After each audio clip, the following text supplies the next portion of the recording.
Ketika antum sedang disakiti orang lain, maka Anda memiliki 3 pilihan cara untuk membalasnya.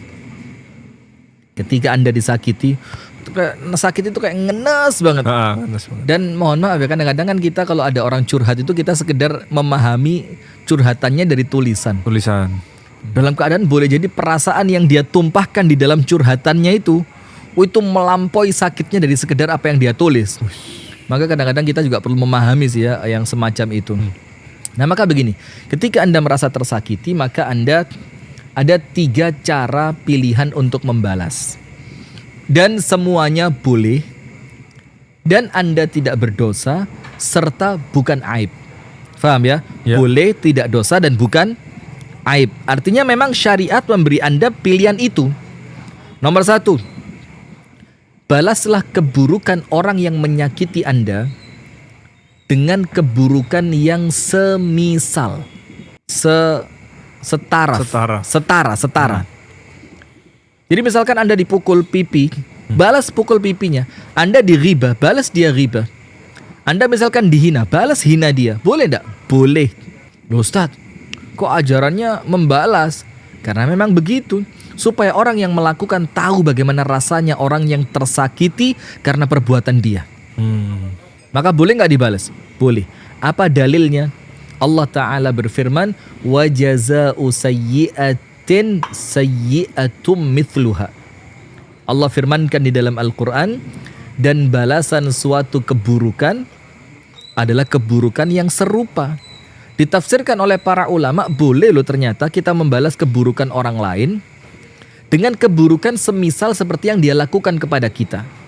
Anda merasa tersakiti oleh orang lain, balas supaya bagaimana dia ikut merasakan sakitnya Anda ketika tersakiti. Itu pilihan yang pertama. Tapi apa yang Anda dapat? Anda tidak mendapatkan apapun kecuali apa? Puas di dalam hati. Dikira saya nggak bisa. Dikira saya nggak berani. Tuh syukurin lo. Gimana tuh rasanya disakitin orang. Tapi dia nggak berdosa. Dan biasanya Ustaz, yang seperti itu nggak puas nggak Ustaz ternyata membalas seperti itu. Nggak bisa. Kurang ini aku balas. Kurang ya. Lah, karena merasa kurang. Dorongannya bukan dari kebaikan, tapi dorongannya dari keburukan, dan keburukan itu tidak pernah memunculkan kepuasan. Dan ini quote keren ini, orang yang melakukan keburukan tidak ada endingnya. Sementara kebaikan endingnya surga. Masya Allah. Endingnya kepuasan, endingnya ketenangan, endingnya kebahagiaan, kan begitu. Itu yang pertama. Silakan dibalas, tapi Anda nggak dapat apapun kecuali sekedar mungkin ya perasaan bisa membalas. Bisa saja. Membalas gitu aja ya. Bisa balas. Cara yang kedua, ketika Anda disakiti orang lain, Anda punya pilihan apa? Biarkan dia di dunia jangan dibalas, tapi tagih dia kelak di akhirat. Di hadapan Allah Subhanahu wa Ta'ala. Ketika di saat itu tidak ada kezaliman, di bawah pengadilannya Allah yang maha adil, dihisap langsung oleh Allah yang hisapnya paling teliti. Nah, ketika Anda membiarkan orang yang menyakiti Anda di dunia, tapi Anda tagih untuk berupa pahala yang Anda dapatkan kelak di akhirat, apa dalilnya? Biarin di dunia. Kamu menghina saya, udah biarin, nanti di akhirat kita ketemu. Gitu kan? Oh, kamu ambil duit saya, udah biarinlah di dunia, nanti biar di akhirat Allah yang mengadili.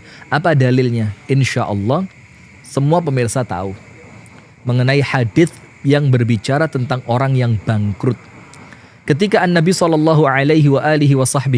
bersabda, atadruna manil muflis, tahukah kalian siapa orang bangkrut itu? Para sahabat jawabannya ya tentu duniawi banget kan. Apa jawabannya? Yaitu orang yang berdagang, dagangannya habis, duitnya nggak ngumpul. Rasulullah bilang, minus sudah, minus tenaga, minus tempat, segala macam minus. Rasulullah SAW mengatakan, bukan itu yang saya maksud. Al-muflisu min ummati, orang bangkrut dari umatku adalah mereka yang datang pada hari kiamat membawa pahala sholat. Anda sholat kan? Membawa pahala puasa, tentu Anda puasa kan? Membawa pahala sedekah, Anda juga sedekah. Baca Al-Quran, Anda baca Al-Quran. Bawa pahala haji umroh, Anda lakukan semua itu.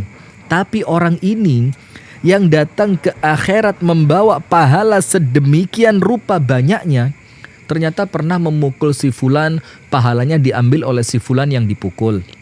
Pernah menggunjing si fulan, pahalanya diambil sama si fulan yang dia gunjing. Pernah memfitnah si fulan, pahalanya diambil oleh si fulan yang pernah dia fitnah. Pernah mencurangi si fulan, pahalanya diambil sama si fulan yang pernah dia curangi. Dan datang berbagai macam orang-orang yang pernah dia zalimi untuk menuntut balas kepadanya di hari kiamat. Kalau pahalanya habis, sementara yang nuntut masih banyak, maka Allah jadikan dosanya orang yang terzolimi ditanggung oleh orang yang menzolimi. Insyaallah. Ini pilihan kedua. Sabar sejenak di dunia, tuntutnya di mana? Di akhirat. Ya sedikit lebih baik dibanding yang pertama. Tapi untuk pemirsa podcast itu pilihannya ketiga. Kita tidak menganjurkan dua pilihan pertama. Nah, yang ketiga. Yang ketiga. Apa itu, Ustaz? Tidak membalas di dunia dan tidak menuntut di akhirat. Terus pertanyaannya, saya dapat apa? Di dunia nggak balas, nggak mukul, nggak gunjing, nggak menghina. Terus di akhirat saya juga nggak nuntut buat dia. Maka terus saya dapat apa? Allah Ta'ala langsung yang menanggung ganjaran untuk Anda. Maka Allah Ta'ala berfirman di dalam Al-Quran, "Faman 'afa", barang siapa yang memaafkan, wa aslaha, memperbaiki hubungan dengan tidak menuntut kelak di hari kiamat. Apa yang dia dapatkan? Fa ajruhu 'ala Allah, balasannya langsung Allah yang memberi. Misalkan begini, apabila antum ana sakitin, terus antum nuntut ana, Allah kasih dari kezoliman yang ana lakukan kepada antum pahala cuma secangkir. Ini ukuran kezoliman yang saya lakukan, Anda dapat pahala 1 cangkir dari kebaikan yang saya lakukan. Ini kalau nuntut. Kalau tidak nuntut, Allah kasih 1 galon kebaikan.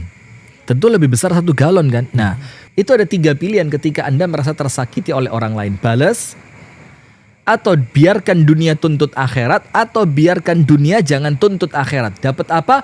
Allah langsung yang akan memberi ganjarannya. Nah, misal begini, Ustaz. Kalau misalkan ya kita dizalimi orang.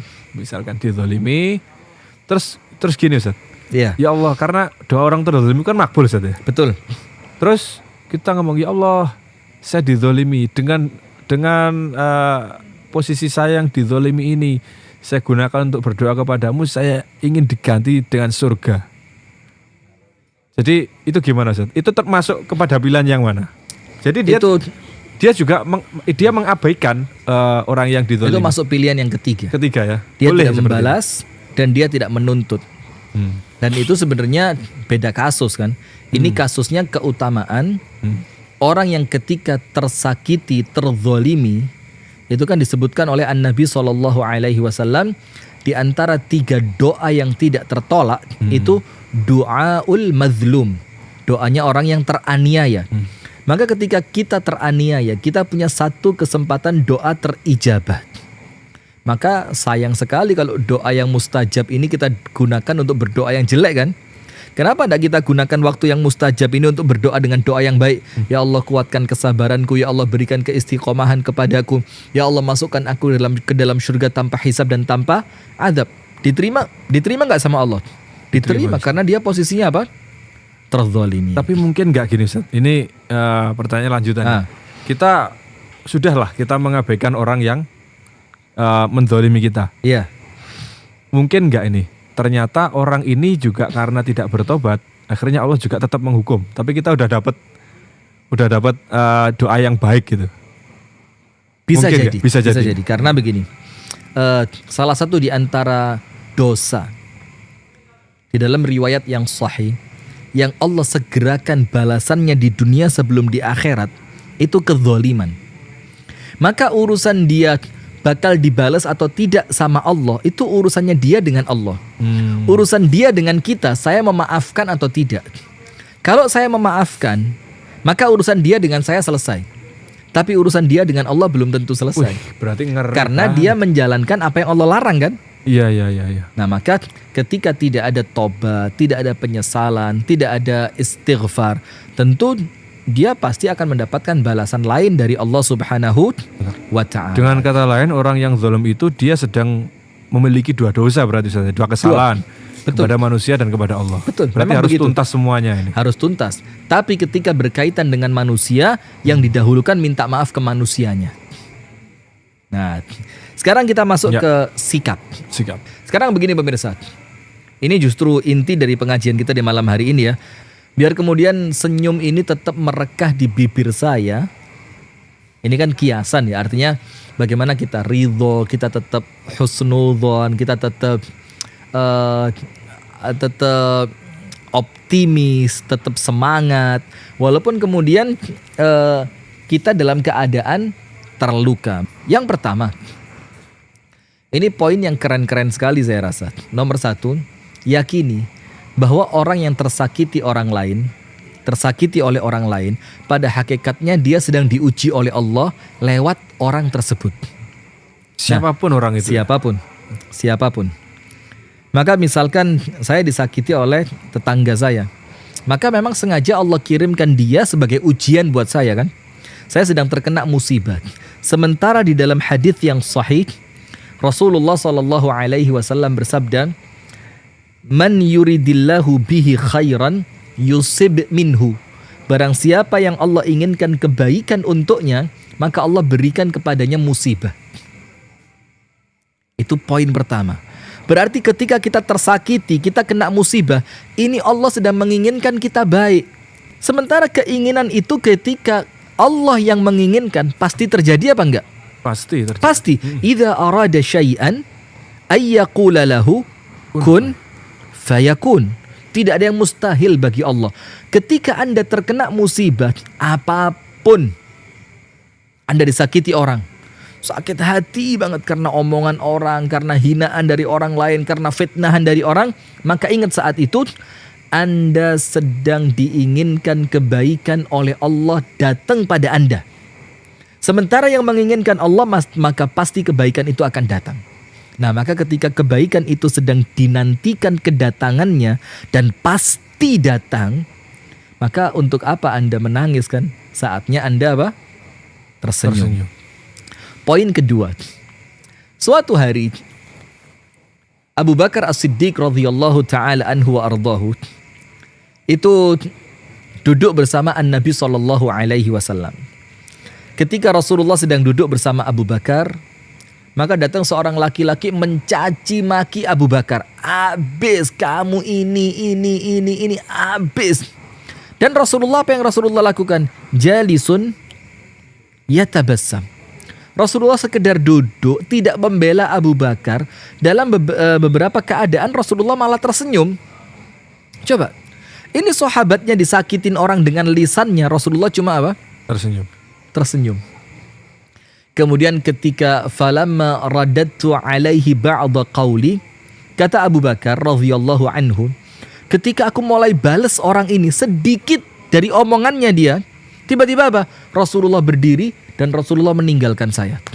Kemudian Abu Bakar kaget, loh tadi saya dicaci maki, saya disakiti, engkau diam. Ketika aku mulai membela diri, engkau berdiri dan engkau pergi. Maka oleh Abu Bakar Rasulullah dikejar, didatengin. Terus Abu Bakar tanya, ya Rasulullah, aku dihina, aku disakiti, engkau diam. Ketika aku mulai membalas sedikit dari ucapannya, engkau berdiri dan kemudian engkau pergi. Apa Rasulullah katakan? Ya Abu Bakar, tadi waktu engkau duduk diam tidak membalas, saat itu malaikat-malaikat Allah berada di atas kepalamu dan dia membelamu. Sekarang lihat, ketika Anda tersakiti dan Anda tetap memunculkan senyuman, malaikat yang bela Anda. Tapi ketika engkau mulai membalas, maka malaikatnya pergi, posisi malaikat digantikan setan. Rasulullah mengatakan, maka aku tidak mau duduk bersama dengan setan. Berarti ingat poin yang kedua, ketika Anda merasa tersakiti, cukup diam, nikmati, yakini bahwa Anda sedang dibela oleh malaikat-malaikat Allah, dan kemudian malaikat-malaikat itu sedang membalaskan keburukan orang tersebut untuk Anda. Poin ketiga, ini kisah sering sekali disampaikan, tapi kemudian kita perlu terus mengulangnya untuk pengingat buat diri kami pribadi, buat pemirsa sekalian, dan insya Allah buat siapapun yang mendengarkan tayangan ini. Kisah antara Abu Bakar As-Siddiq yang kemudian putrinya yang notabene adalah istri dari An-Nabi SAW, yaitu Ibunda Aisyah, difitnah dengan fitnahan yang sangat keji, yaitu difitnah melakukan zina, wal'iyadzubillah. Ternyata singkat cerita, setelah kisah fitnahan ini terbongkar, ternyata ketahuan salah satu yang memfitnah dalangnya adalah sepupunya Abu Bakar yang bernama Mistah. Masih family setia. Sepupu, dekat. Ayah. Dalam keadaan si Mistah ini laki-laki miskin yang semua keperluan sehari-hari kehidupannya dibiayai oleh Abu Bakar. Makannya, pakaiannya, uangnya, rumahnya, semua dari Abu Bakar. Akhirnya Abu Bakar As-Siddiq radhiyallahu ta'ala anhu merasa marah. Dan nampaknya kok ya memang pantas ya marah. Loh, ini putriku. Dalam artian yang lain dia juga masih kerabatmu wahai Mistah. Dalam keadaan engkau orang miskin yang semua kebutuhanmu aku bantu. Kok tega-teganya engkau memfitnah putriku? Maka ketika Abu Bakar marah, maka Abu Bakar bersumpah dengan nama Allah bahwa mulai hari ini Abu Bakar As-Siddiq tidak akan membantu Mistah. Biarin dia mau melarat, dia mau miskin, dia mau kelaparan, itu urusannya dia. Karena memang dia pantas mendapatkan itu. Tak lama setelah sumpah Abu Bakar untuk tidak akan kembali membantu Mistah, Allah turunkan ayat Al-Quran pada surah An-Nur ayat yang ke-22. Di mana Allah Ta'ala berfirman, وَلَا يَأْتَلِ أُولِي الْفَضْلِ مِنْكُمْ وَالسَّعَةِ أَنْ يُؤْتُوا أُولِي الْقُرْبَى وَالْمَسَاكِينَ وَالْمُهَاجِرِينَ فِي سَبِيلِ اللَّهِ. Yang artinya kurang lebih, tidak pantas, tidak selayaknya orang yang memiliki keluasan rezeki, orang yang memiliki keutamaan seperti Abu Bakar, itu bersumpah untuk tidak mau membantu kerabatnya, untuk tidak mau membantu orang-orang miskin, untuk tidak mau membantu para muhajirin. Maka Allah firmankan, وَلْيَعْفُوا وَلْيَصْفَحُوا. Hendaknya engkau maafkan dan hendaknya engkau berlapang dada. Ala tuhibbuna ayyaghfirallahu lakum? Bukankah kalian ingin diampuni oleh Allah? Wallahu ghafurur rahim, dalam keadaan Allah maha pengampun lagi maha penyayang. Nah, ayat ini Abu Bakar ngerti, ini ayat buat saya nih. Terus bagaimana? Berarti Allah menginginkan saya memaafkan Mistah. Saya berlapang dada atas apa yang Mistah lakukan yang itu menyakiti saya. Dengan jaminan apa? Allah akan berikan ampunan untuk saya. Maka al-jaza'u min jinsil amal, balasan sesuai dengan amalan. Maka tersenyumlah Anda, karena ketika Anda tersakiti dan kemudian Anda berlapang dada untuk bisa memaafkan, saat itu ampunan Allah sedang datang kepada Anda.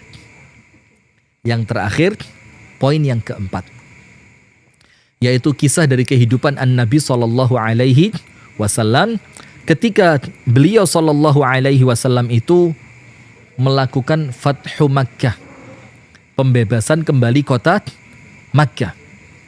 Dalam keadaan ketika Rasulullah di Makkah Al-Mukarramah, 13 tahun perjuangan awal Rasulullah disakiti, difitnah, dicaci maki, diboikot, dihina. Semua bentuk cacian, makian yang menyakitkan hati Rasulullah terima. Percobaan pembunuhan. Berkali-kali. Sampai puncaknya permusuhan kan, berusaha untuk dibunuh gitu. Tapi ketika Rasulullah kembali ke kota Makkah, dalam keadaan Rasulullah memiliki pasukan yang begitu besar, dan orang-orang kafir Quraisy di kota Makkah tidak memiliki kemampuan untuk melawan bahkan membela diri, dan Rasulullah mengumpulkan semua pasukan dan orang-orang kafir Quraisy di sekeliling Ka'bah, apa yang terjadi? Orang-orang Quraisy mulai ketakutan. Dia bilang, al-yaum yaumul malhamah. Hari ini kita bakal dibantai. Rasulullah bilang apa? La, tidak. Al-yaum, hari ini, yaumu marhamah. Hari kasih sayang. Masya Allah. Idhabu fa'antumut tulaqa. Pergilah kalian semua, kata Rasulullah, semuanya kita maafkan. Coba bayangin. Artinya ketika kita masih berikhtiar untuk tetap senyum gitu dikala kita disakiti orang lain, maka pada hakikatnya kita sedang menjalani apa yang diajarkan oleh Nabi besar Muhammad sallallahu alaihi wasallam.